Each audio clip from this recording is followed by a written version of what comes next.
to another episode of Stuck in My Mind podcast. I am your host, Wize, and my next guest is an artist, a writer.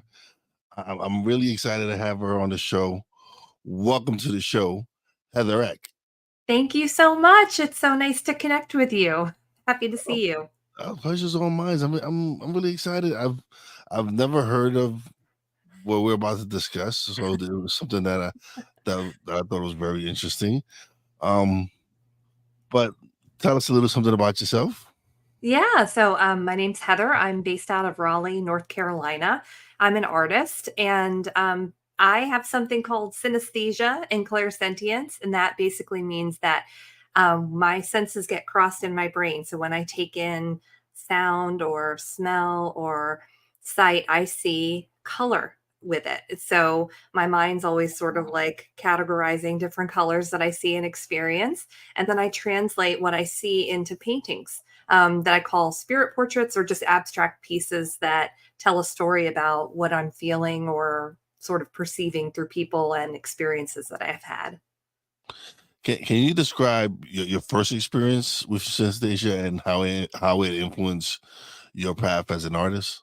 Yeah. I honestly think that the very first time I encountered it, I had no idea what it was. It was just me laying on my bedroom floor. I had to have been 11, maybe 12, with a great big sketch pad. And I was listening to the soundtrack of this movie called The Piano that came out. Like, do you remember that? I'm dating myself now, but I like laid on the floor and I drew what I saw the notes sort of playing out on this big sheet of paper.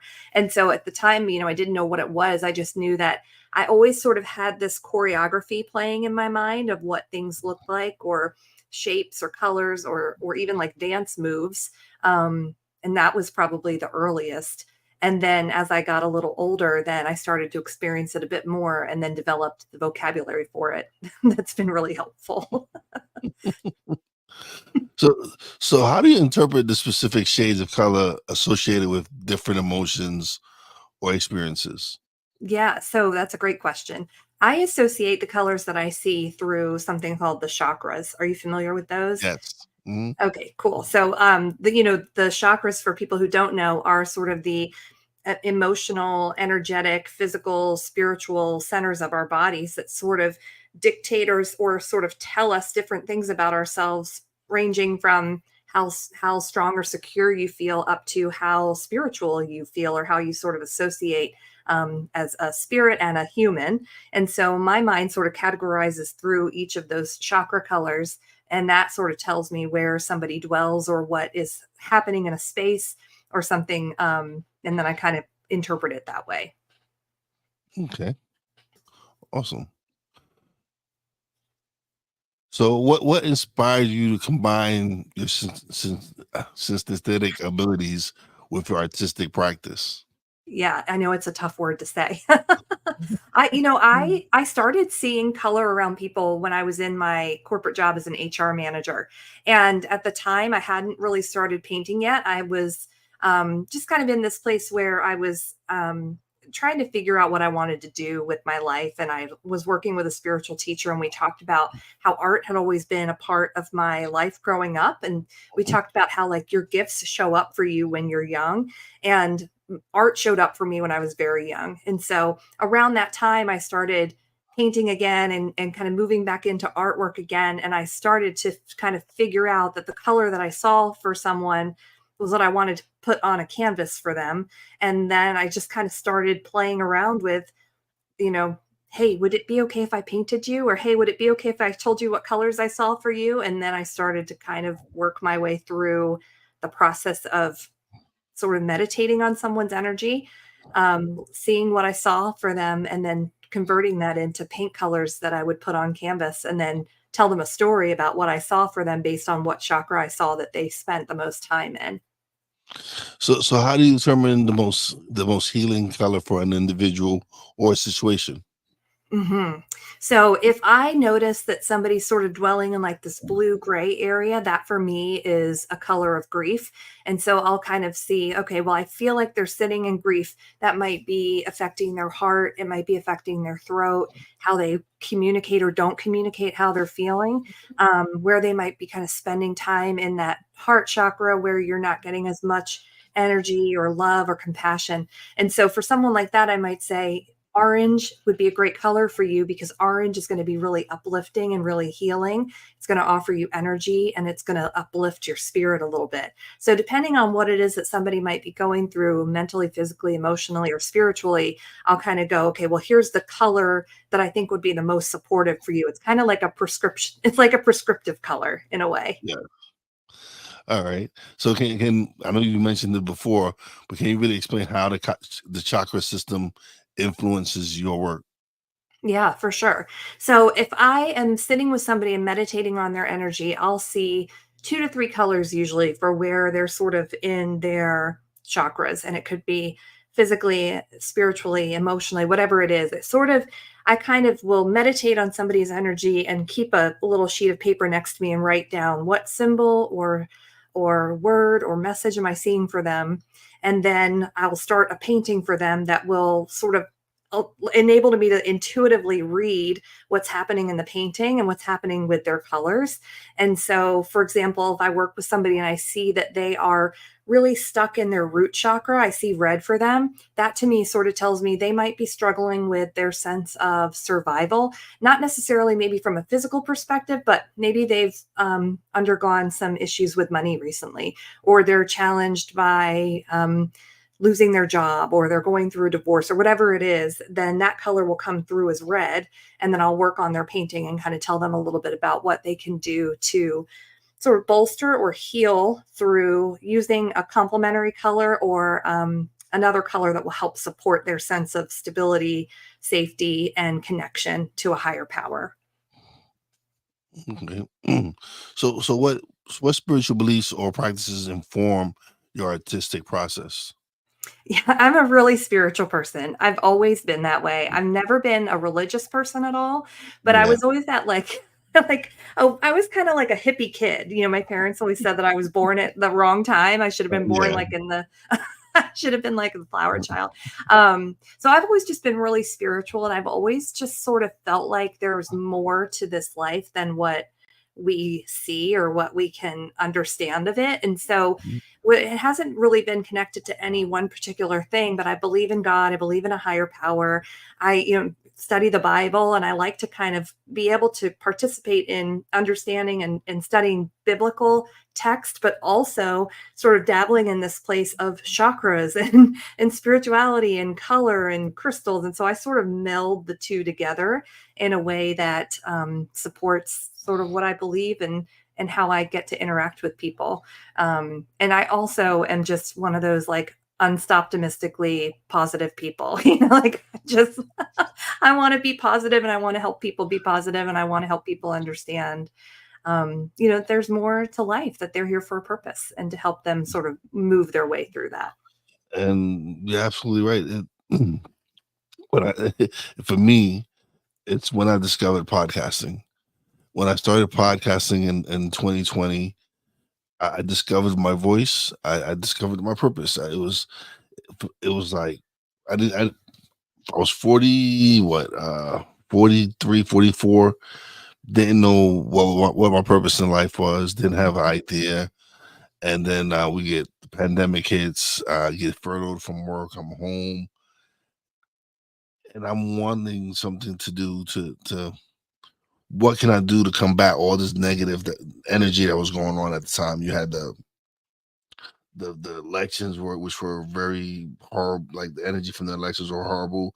The Hmm. George Floyd situation, and then with the pandemic and everything going on, I wanted to combat that and put out something more positive.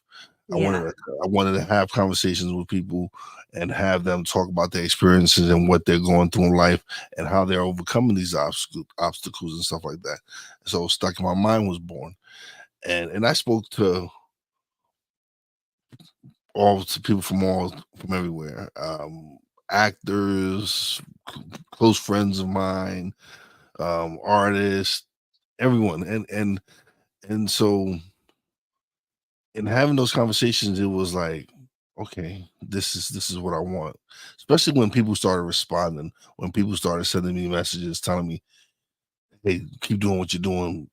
This episode inspired me," or someone say, "This episode really inspired me to really take this leap and start this business." And those were the messages that kept. I'm on the right path. I'm doing what I'm Mhm. supposed to do. Um, let's go. Let's just keep doing it. And I started investing in myself, investing in equipment, quality mic, a mixer, camera. Excuse me. And so it was like, oh man, it was just whenever I would record, it would be like I wish everyone could feel the feeling I get when I do my podcast. Yeah, I love that. That's awesome. I think that's the connection that we're all looking for, right? And especially in the during the pandemic and like those early days, we were all looking for something, and I think we were given an opportunity to just take a minute and pause and go, "Okay, what can I do with this time? What can I do to make myself better, to make other people better?" And that interaction that you get with people is healing. There's something deeply spiritually healing about being able to have conversation with somebody and to get to know them at that deeper level that maybe you wouldn't have otherwise gotten to know them. That's really powerful. I'm so happy that you found that. It, towards the beginning of me podcasting, I was recording almost every day, and there was a day where I set up. It was just a hectic. It was just like four episodes back to back to back to back, and by the end of the fourth episode, and they were all four episodes were wonderful conversations where the energy just kept flowing back and forth, where no one was draining the other one. It was just the energy just kept flowing, flowing. So by the time I got to the fourth show and I completed the fourth show, my guest was like, "You're amazing." Like, no, because they knew I had scheduled four shows, and they were like, "You still have energy, like if you were still earlier than today." Yeah. And it's already probably like 6, 7 o'clock at night, and you're still. I'm like, because when you're having conversations with people and you're filling each other up, not draining, it just wires you. It just gives you this energy that you can be like, okay, I can do this all day. Uh-huh. Yeah, totally. It fills your cup, Yeah, and it inspires you and energizes you instead of draining you. And yeah. that's really important too. I think that's the one thing I've noticed as I've, moved through my next career, 'cause I went from HR to art, to that I was giving a lot of attention to things that were draining me and not a lot of attention to things that made me feel expansive or filled me up. Mhm. And, that, like you said earlier, you invest in yourself, but you invest in yourself in different ways too, where you suddenly go, wait a minute, I don't want to do that anymore because that makes me feel bad or that makes me feel less than or what have you. And you start to invest in yourself in a way that makes you feel good, that Mhm. energizes you, and that makes you feel like you're offering something to people in a really positive way. And that's huge. I think that's what we're here to do. Oh no, it is. It's definitely even within the past, man. Like this past year in 2023 was I say one of the best years for my podcast as far as recognition, people listening, and it was I'm proud of that, but at the same time, it was probably one of the most difficult times for me because my mom really her health really started deteriorating, and so she just kind of aged overnight, and Oh, it really started affecting her, and she just wasn't the same strong woman I had seen all my life. Mhm. And it was difficult. But whenever my my escape was my podcast, because Mm. when I would come on my podcast, you couldn't tell that I was struggling with whatever I was struggling with at home, because I wouldn't let it affect me on the show. Yeah. And so when she passed this February, this past February, it was like, okay, all right, the hard part is done. Let's get to the real. Let's start grinding. Let's start Mhm.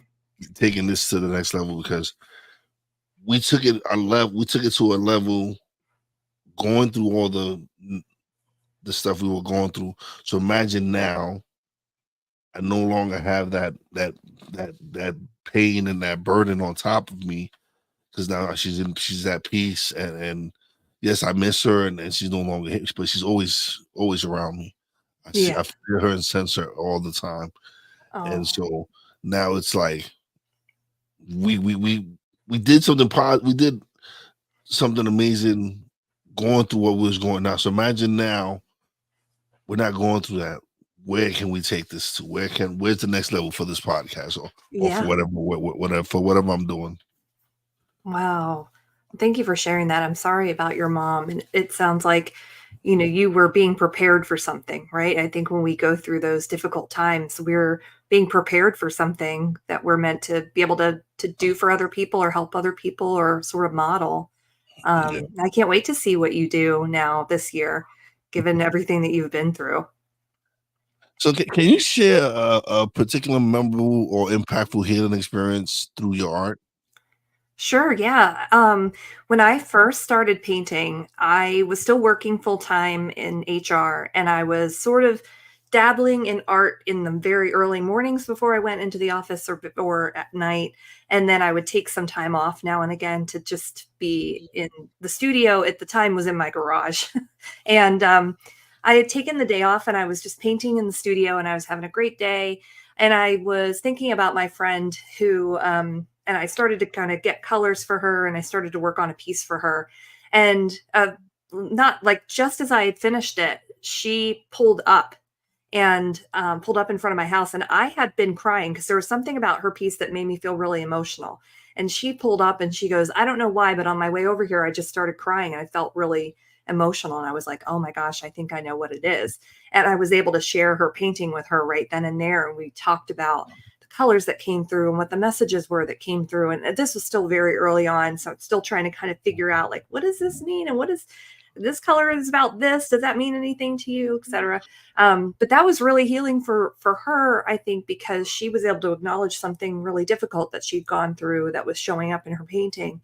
And it was especially healing for me too, because I was still very early on in kind of understanding this gift and what was happening and all the feelings that I was sort of allowing to come out at the time, because you go through life thinking you're one way, and then the next thing you know, you start to pivot and you're like, what's happening to me now? I'm this weirdo who sees color and is intuitive, and all these things start happening and you're like, what's going on? So that was especially healing for her and for me.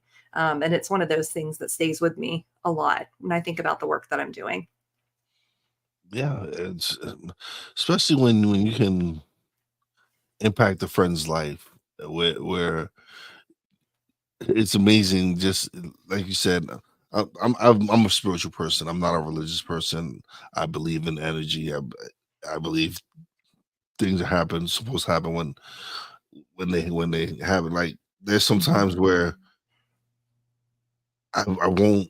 We can me and this I guess won't connect. Won't be able to connect, and then when we finally do have the episode, it's like one of those episodes where like you're like, wow, this was amazing. This is when this conversation was supposed to happen. Yeah.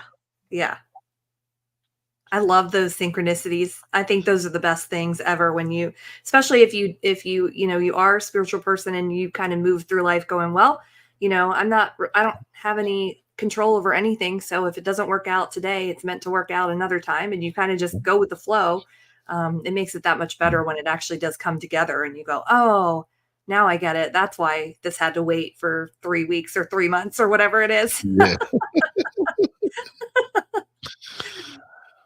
How do you hope your art will affect those who view it? You know, I think that my hope, my belief is that every painting that I do for someone is like a commission for somebody that I maybe haven't met yet. And there have been some instances where somebody will see a painting and they go, "Oh my gosh, that's me." Or it's like their soul sort of recognizes the painting and they go, "That's for me." And they have a visceral reaction to it. Like I had one time where I spun a painting around to somebody and she instantly started crying. And it was like she understood that she was in that painting somewhere, even if she didn't quite fully understand all of it. She knew that it was for her. And so when I do a portrait for somebody or spirit portrait for somebody and I sit down and I get to have a one-on-one conversation with them, my hope is that they leave that conversation knowing a little bit more about themselves and sort of where they are or maybe what's happening in their life at the moment. But then they also walk away with this painting that is a constant reminder to them of how beautiful their spirit is, because there's this radiance within it that I think ministers to whatever need they have for healing. And they get to keep that and put it up on their wall and just use it as a tool to make themselves feel better, or just as a reminder that they're seen and that they're loved. And that's what I hope that people get out of that. So is it everyone who passes by you, or you seeing colors, or is it just, does it have to be that specific, like, or is it that everyone you're seeing them in their colors? It's sort of like if I'm sitting in a room with you one-on-one, I'm gonna see color around your head. I don't Okay. get the overwhelm of being out in a crowd and seeing like a Or million colors around people. But I yeah, do pick up on energy. yeah. Yeah, I'm sure you do too. Like you're around somebody, you get a vibe, but you kind of know the energy of that person is either going to be Mhm. like positive or that person's going to make you feel, prickly. And so I do encounter people that way, especially in large groups where I'm like, nope, don't want to go over there. Like, No, there's moments where there's some people I can't stand around. I can't really be around them because I just don't feel right. So I just for some reason I just don't, if I don't vibe with you, it's not impersonal. I can't. It's just something inside of me says, yeah, that's not a person you want to be hanging around with, or you don't want that energy around you. exactly. Yep. Same. That's same. And it's usually, it's very rare that I'll encounter somebody that I have like a visceral reaction to, but I know that when I do, it's for a reason. Mhm. And I try to just kind of keep my distance from that person or try to protect myself and my energy Yeah. when I'm around them. Yeah.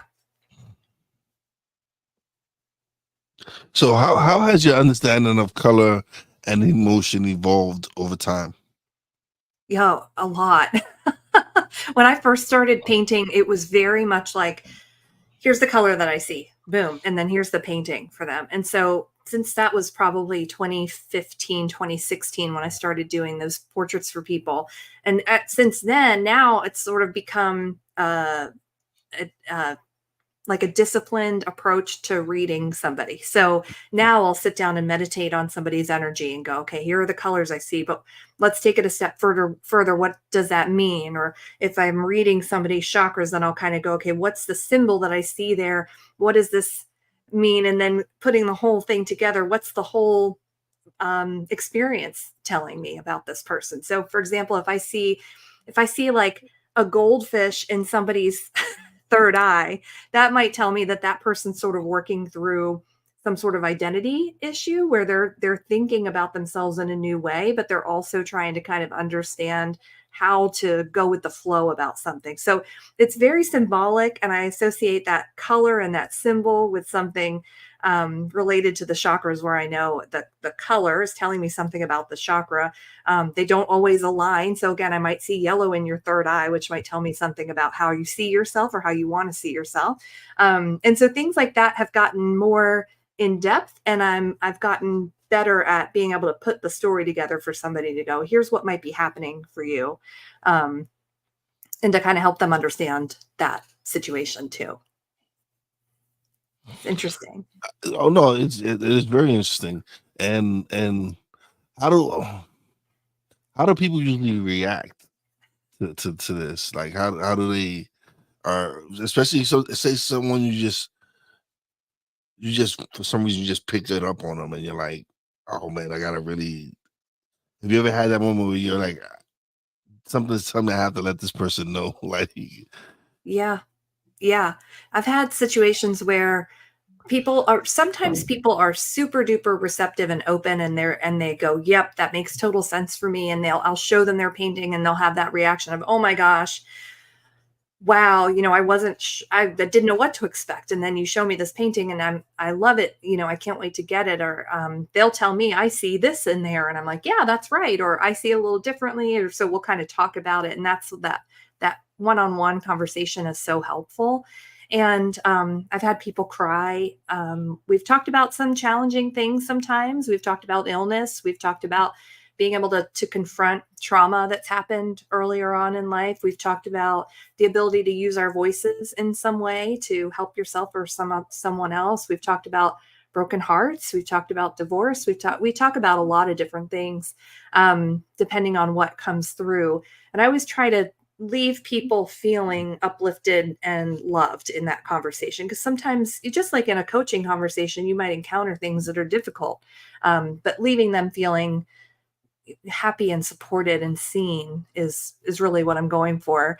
But I've also had people who, I'll have a painting that I'm working on for them and I'll say, here's what I see and here's what this means. And I'll just get back, nope, nope, it doesn't make any sense. And I'm like, oh, what am I doing wrong here? Or like, what's happening here? And sometimes I think that's either that the person isn't quite ready to receive that message yet, or there's something about that they're hearing that they're not aligning with for another purpose. And so sometimes I'll say to them, this might not make sense now, but write it down or think about it, and then we'll revisit it and come back and say, now that you've had some time to meditate on your piece, does this make sense to you now? And so I try to encourage them to be open-minded and hearted about it in the same way that I have to be, because sometimes strange things happen, yeah. Yeah. Yeah. Yeah, I know. I feel you. It's sometimes you just like me. It's just certain things. Just again, like I'm into energy. I'm into, and there's just certain moments where you're just like, okay, I get it. Wow, like, and it just amazes you. It's just amazing how life is. Yeah. Yeah. And sometimes, like if you have a dream about something, right? Like you might wake up that next day and think, I have no idea what that dream's about. And then 2 weeks later, something will happen and you'll look back and go, oh, Oh, wow, that thing showed up in my dream. It's wild. It's wild. I think that's why you sort of have to be so open. It sounds like you're really open to energy and experiences and the things that happen for a reason or to help you or to give you a message. We're always being communicated to. And I think that's the thing that I really like about being a spiritual person. yes. What advice would you give other artists looking to incorporate spirituality into their work? Oh yeah. I think it's really important to understand yourself and to know what you believe and why. I think a lot of times I sort of struggle with I I have such a deep spiritual practice and belief that when I make art that it isn't like a spiritual piece, I'm like, is it okay that this is just a flower? Like, is it okay that that's just a horse that I painted? And so I think it's knowing yourself well enough to know that when you're in the flow or you're connected, that you're creating work that has a deeper meaning, but it's also okay to just be comfortable making whatever you feel like making that day, or I'll call it art with a lowercase a. It doesn't have to be anything that gets shown or shared or sold. It just has to be something that becomes a part of you. And you just kind of let that be what it is and not judge it. Yeah, that That makes sense, and because it's still it's a part of you. It's whatever. It's something. It's I feel if you drew it right, if you created it, it has meaning. You might not know the meaning to it at that moment and that at that time, but like you said, with the dreams, like 2 weeks later, it might hit you. Like, Yeah. oh, that's why I drew the flower. Oh, Right. that's why I drew and it just hits you like, and you're like, okay, now now things make sense. But Uh-huh. it oh, for many years it was frustrating. Now, It's true. no, it is being able, like, mm, people like, oh, when they go to the religious thing. I'm like, listen, I'm not a religious person. I'm not gonna say I'm gonna sit here and quote the Bible for you, because that's not what I truly just do believe in energy. And I Mhm. believe in the higher power and the chakras, and we're energy. Right. We're full. That's why when I know those that have passed, there's still a piece of their energy is always with me. Yeah. It's always going to be with me. So I've come to, over the years, because it was just so many tragic loss. I look at it more like they're no longer here in the shell, but energy wise, there's a piece of them. Like, there's a piece of my mom with me at all times, Mhm. because Yeah. she was the one who raised, she gave birth to me, raised me, influenced on what kind of person I would be, Mhm. and there's always a piece of her essence with me, and there's always a Yeah. piece of someone, my uncle, a lot of people that played a major role in my life that have passed on. There, I still feel them with me all the time. Yeah. I had a crazy situation. I went to my sister was at work. I went to go see her at work, um, and she was dealing with a customer, and it was an older lady, much older lady, and I come into the room, I come into the office, whatever, say hi to my sister, say hi to the lady, whatever, and when I leave, the lady goes, that boy is protected. He's protected. There's this lady around him. This lady around him with flowing white hair, and she's by him, right, but she's by his side all the time. Oh my And gosh. then she goes and she shows her a picture of my aunt that had recently passed away, and she goes, "Yeah, that's her." Oh my gosh. Isn't that amazing? Yeah. So that's why Yeah. when it comes to stuff like that, I truly do believe in that. Yeah. Same. There's more to it than what people say or whatever, but there's much more to it, to life. Yeah, I agree with that. I agree with that, and I think that, like, when you tune into that or you pay attention to that, your life gets a little bit better because you remember that you're not alone, Hmm. that you're always being watched out for, and that you can still connect with your loved ones who've passed, even if they're not there in the physical. Like, I talk to my nanny, my grandmother, all the time. She passed away a couple of years ago on June 30th, so we're getting close to the date of her passing, and there are always things that pop up, whether she visits me in a dream or, I'll see her as a dragonfly or a cardinal or whatever it is, that you get these little visitations that are like little, I think they're like little heavenly hugs where you just are reminded that you're not alone. I think that's so amazing. And I wish more people tuned into that too. Yeah, but it's difficult when you don't believe. Mhm. Yeah. And that's what it is. Is if you don't believe it, then it's real difficult for it for you to receive it. Yep. Agree. Agree. So how has your work been received by the broader art and wellness communities? I think it's interesting. I have had my work in some group shows and some individual shows, And it's largely abstract too. So I think if you just look at it on the surface, you're like, oh, that's just a really nice abstract painting. I think I'm still working on how to talk about my art in a way that is received by people, but I also sort of toe the line between making art that comes directly through me, like higher power through me onto the canvas, that I don't try to get my ego involved in making art that I think will be popular. So I'm always trying to stay in that place of authenticity with my work where it is what it is, right? Like Yeah. it's spiritual. It's going to talk about spiritual stuff. I let my woo flag fly when I when I talk about it. And I think in some art circles that may or may not be, what people are going to connect to. But Yeah. there's so much art out there that people connect to that if they're not going to shelter under my tree, they'll find someone else's to shelter under. Um, but I'm trying to work more with people who are in that wellness space to collaborate with them to offer like therapeutic art or meditations and art exercises that help people work through challenges that they're having in their bodies, their minds, or their spirits, and connect that therapeutic art to healing in a different So, way. So so do you have like have classes where you have people come in and then if and let them draw or paint or do you offer those kind of classes or anything?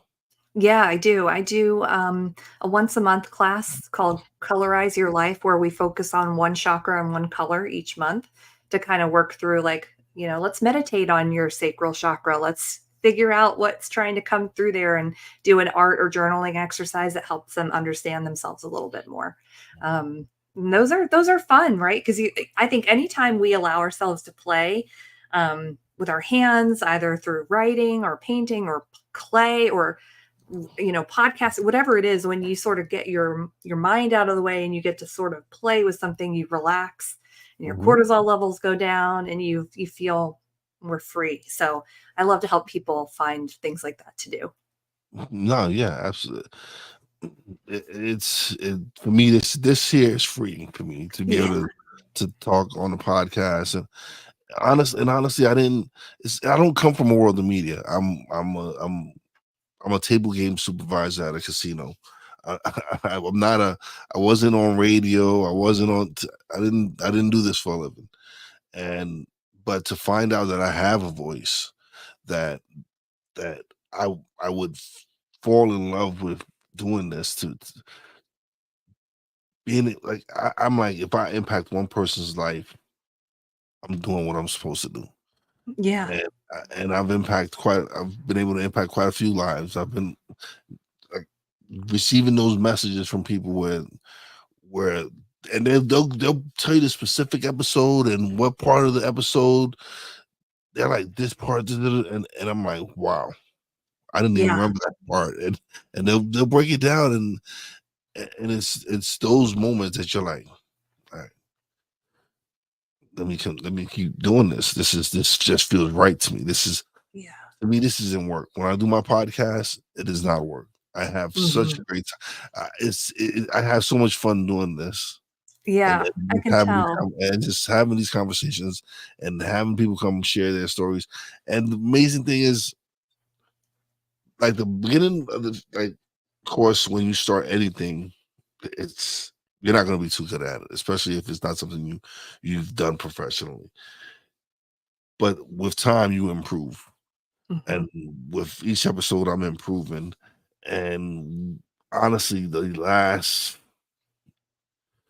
2 years, and I've been doing it 4 years now. The last 2 years, it's been amazing because I kind of niched down who I Hmm. interview.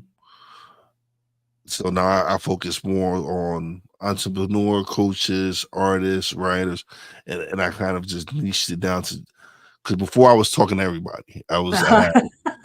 Anybody who wanted to talk could be on the show. Come on, come be on the show. Come be on the show. And so when I went to a pod fest and I spoke to a lady and she says, so who's what's your audience? Who are you speaking to? And I'm like, I speak to everybody. She says, you might want to niche it down. And at that Mhm. moment, I was like, my ego got up like, oh, who's going to tell me I want to speak to everybody? Everybody should be able to. And it wasn't that it's like, I didn't realize at that moment what she was saying. And then 2 years later, it hits me. It's like, I understand now. Yeah. I understand why she said I need to niche it down. And because, yes, you would love to help everyone, but it's just such a broad thing. You're not really being specific on who you want to help. Mhm.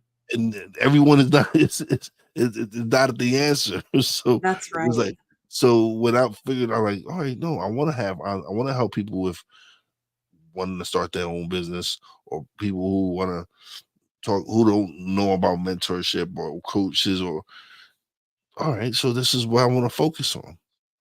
This, and people who have amazing stories like yourself, who are able to tell about healing art and all this other.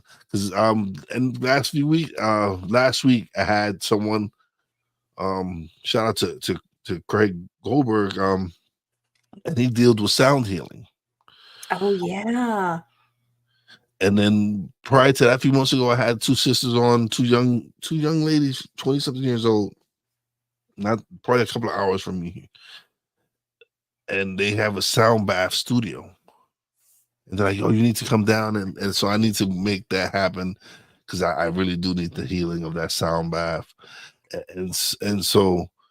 But it's been these last 2 years have been amazing with the people that I've been able to connect and network with, and build relationships with, because now, Craig, I just signed up for his affiliate program Oh, to, cool. to help, and because he has these pillows or whatever it is, that they play a sound for their body.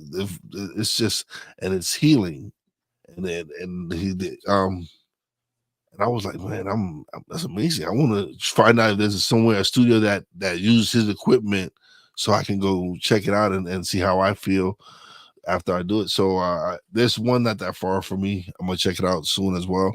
But it's these things that I've never heard about, or probably would have not experienced had I not started the podcast. Yeah. Yeah. That's so cool. I love that, especially because it sounds like it's expanding your awareness of things and opening you up to different things. And who knows what that's preparing you for, you know? Yeah. Who knows what 2 years from today, your conversation might include something that you talked about that now you're doing totally different. Like it's pretty amazing. It's pretty amazing to notice stuff like that. So talking, so can you discuss the significance of unseen connections you aim to capture in your art? Mhm.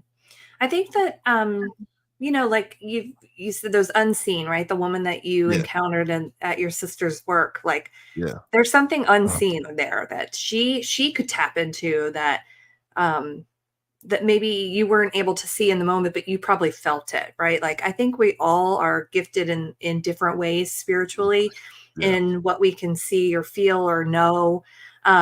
And so when I'm doing a portrait for somebody or I'm just doing regular painting, there's always these things that are kind of coming into my awareness or that are sort of dropping into my intuition where I'll go, okay, and this is really important too, because I know that if I try to get my ego in the way and I try to make it look a certain way or try to add a color that shouldn't go in there, the whole thing unravels and it falls apart. And I get so frustrated and I end up like quitting for the day. But when I get out of my own way and I just let something happen, that sort of unseen influence, that channel opens up, or God is talking to me, or there's some kind of higher power that's working through me that enables me to go, this piece is called this, and here's why, because these messages came through, or these symbols are showing up, or these colors are happening for a reason. And so I really have to open myself up intuitively to be in the mindset, in the place to receive it, so that I can then offer it back out to other people. all right. I got one more question, and then you get the solo screen where you get to plug away and let everybody else know where to find it and everything. But How do you envision the future of your artistic and healing practice? Oh gosh, that's a great question. I'm planting the seeds for things now that I'm hoping will become a bigger part of my work in the future. I just had a piece in a show in Virginia Beach that addressed gun violence in the US and about the perspective of children in that process. And so I'm working on a series of pieces that address places where there have been trauma or that address like bigger issues in our world because I want my work to be healing. And I also want to challenge what people think about certain things too. So I'm hoping that that becomes a bigger part of my work and that I'll be able to exhibit that somewhere. And then I'm also sort of working on classes and courses that will help people understand color, understand chakras, and understand how to use artwork as a means for healing, whether it's through meditation, journaling, painting, or drawing, whatever it is, but being able to make space for yourself to heal through different modalities, with art being a big one. So I'm hoping that over the next couple of years, those seeds that I'm planting are going to start to sprout and grow some new stuff in my path. Awesome, awesome. Wow, this has been a wonderful conversation. I've had a great time. Um, I would to tell me how can I help you spread your message? Because I just love the fact of what you're doing, and any way I can help you get your message out and promote you, anything. If I would love to do it. Thank you. I appreciate that. You made me think about doing some kind of affiliate program just by saying that. I've been trying to think of a way to start like a referral program for my spirit portraits for people. Because once you've had one, you're like, oh, you should go do this. So I'm trying to think of different ways to do that. So I'd love to circle back with you on that at some Oh point. yes, and I That'd and be I will. awesome. I can connect you with other podcasters. You can connect with them and sit down with them and talk with them. And yeah, I, absolutely. That'd be awesome. Thank you. I appreciate that. And same question for you too. I'd love to chat about how I can support you and promote you and your show and everything that you're doing too, for Awesome, sure. thank you. But Mhm. now is the solo layout, and let them know where they can find you. I'd love to connect with you on Instagram. I'm over at Heather Eck Artist. And if you go to my website at heathereck.com/thank you, I have a bunch of freebies over there for you, including like color and chakra guide, a chance to attend a free workshop with me, and a chance to hop on a 15-minute call so I can do a color reading for you and give you a little taste of what it's like to do a spirit portrait with me. So thank you so much. I'd love to connect with you everywhere on social at Heather Eck Artist. Awesome, awesome. That was a great interview. Thank you. I Thank you. appreciate you being a guest. But don't leave just yet. I want to chat with you off the air a little bit. But thank you. You've been such a wonderful guest. Had a great time. This is one of those cup filling interviews for me. So Oh, I love good. it. I love it. So thank you. Thank you. I appreciate you. I appreciate you just as much. So let me close out the show and we chat a little bit. All right, another wonderful show is wrapped up. I had a great time. Thank you to everybody who's tuning in, either right now live or catching the replay. If you haven't subscribed or hit the bell for notifications for when we come live, do that now. Shout out to my Real Wise fam, Poppy J, Brady J. You guys already know I love you guys. Shout out to the boss lady. Love you and appreciate everything you do for me, babe. And as always, a big shout out to all the essential workers out there. God bless y'all. Be safe. You know how your boy Wise does it. Peace out.